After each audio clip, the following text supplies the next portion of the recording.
How are storytelling camera movements impacted when you hybrid them with different types of camera stabilization tools?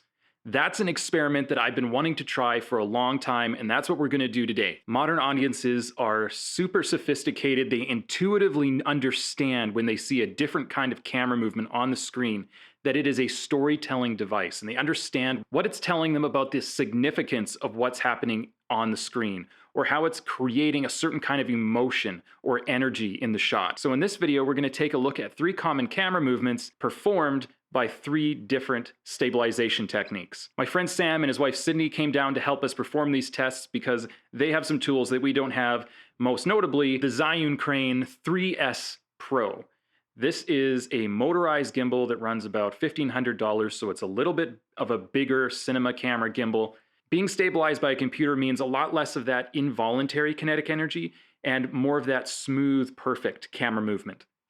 Secondly, we'll use more of a traditional mechanical gimbal. In this case, the Neewer Aluminum Camera Stabilizer. This is about a $60 Steadicam alternative. Mechanical gimbals are often characterized by more of a smooth kinetic energy that's often described as like a flying or floating type camera movement. And lastly, we will be using the Nikon Z6 handheld. Of course, this will be heavily impacted by my ability to hold the camera steady. So I'll be using a top handle on top of the camera and relying heavily on the Nikon Z6 in-body stabilization just to help me get it so it's not too crazy. And of course, the nature of handheld shots is that they have a lot more raw, unintentional kinetic energy happening in them. All right, so the first shot we're going to do is a standard forward dolly shot. In this case, we have the actress walking towards the camera.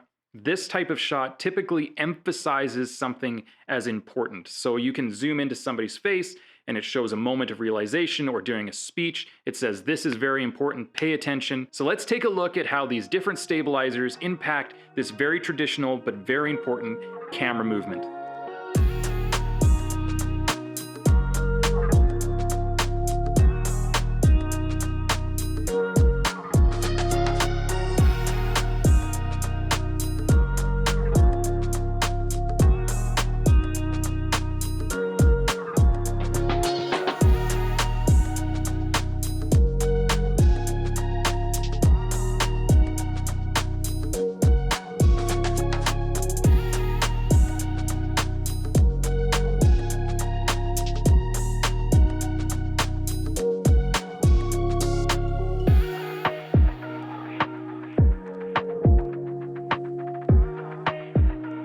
All right, I would love to hear your thoughts on how these 3 different methods of stabilization impacted that camera movement. Leave a comment down below. Tell me what you thought.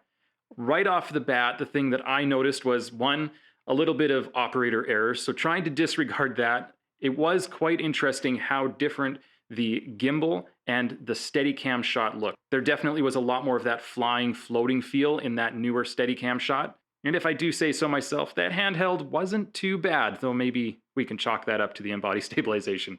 All right, moving on to the second shot, we will be doing a reverse dolly, tracking with the subject as they are advancing towards the camera. So this type of shot is typically used in what we would call a walk and talk. This is very common on documentaries or in lots of other types of narrative situations as well. And oftentimes you're going to be using a stabilizer on these shots because they're long enough that a dolly is not going to make sense. You're going to end up with a track in the shot if you try to use a dolly, so you're going to need a stabilizer. All right, so let's take a look.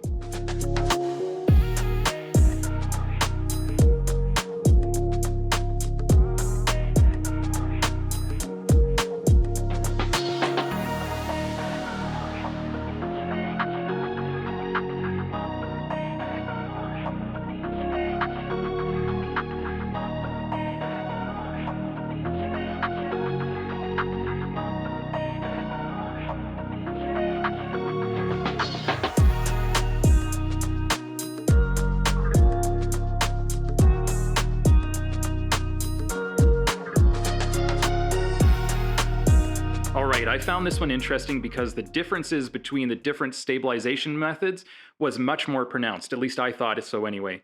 The Zhiyun was definitely much more smooth and stable and perfect, whereas the Neewer had a lot more energy in the camera itself. It felt more bubbly, like it might be a happy moment in a film, whereas the handheld felt a lot more raw, like it could be a rough or very gritty moment in the story.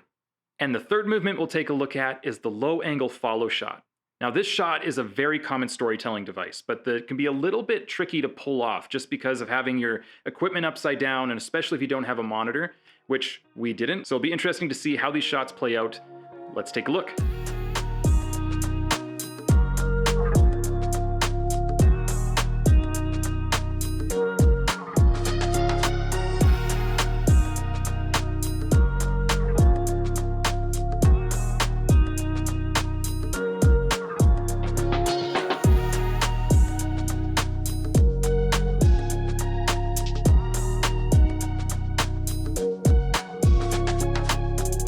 Remember to leave your comments down below sharing what you're seeing in these shots. The thing that I noticed in this last set of shots is how the motorized gimbal really doesn't draw attention to itself. You're very much focused on the action and not really aware of what the camera is doing. Whereas with the mechanical gimbal, I almost feel like I'm a character in the scene. And in the handheld, I'm kind of getting a feel like I'm worried about what's going to happen next. And there was one more shot that I really wanted to try. I'd seen the shot on Instagram, I think, where they had transitioned partway through the shot from a stabilized camera movement to a handheld camera movement. And it was really interesting how when you started stabilized and then transitioned to handheld in one continuous shot, how that really emphasized and highlighted the different emotions that each camera movement or type of movement created for the viewer. And just really ramp them up. So that's what we're going to try here. We're going to try starting with a stabilized shot and then transitioning to a handheld shot. So in this case, we'll only have the two shots to compare. We'll start out with the Zhiyun and then partway transition to the handheld, and then we'll do the same shot with the Steadicam, with the Neewer, and transition to a handheld halfway through that.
All right, so that was super interesting. Because of the difficulty of pulling off that shot transitioning halfway through, the Neewer was much easier to accomplish, but the difference between the two camera movements was much less distinct, whereas on the Zhiyun, it was a much more distinct difference between the stabilized portion and the handheld portion. But transitioning was quite awkward, and so that transition was a little bit more rough. I thought the result was quite interesting. Would love to hear your thoughts on it down in the comments as well. And I definitely can see on a future narrative film trying out a camera movement like that. So a question that's often on the top of our mind when we're watching videos like this is, do I need a motorized gimbal? Do I need to spend the extra money on that? Or can I get away with the $60 mechanical Steadicam knockoff? And that's a hard one that I'm still wrestling with myself. So I'm gonna leave you with Sam's answer to that question.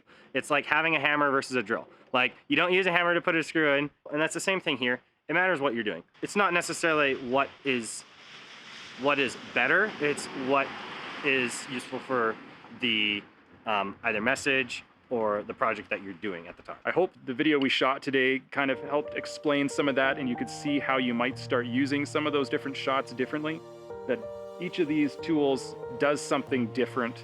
So you got to think about what it is you want to accomplish, the story you're trying to tell, and how to tell that story best, right? Yeah. All right. See you guys next time.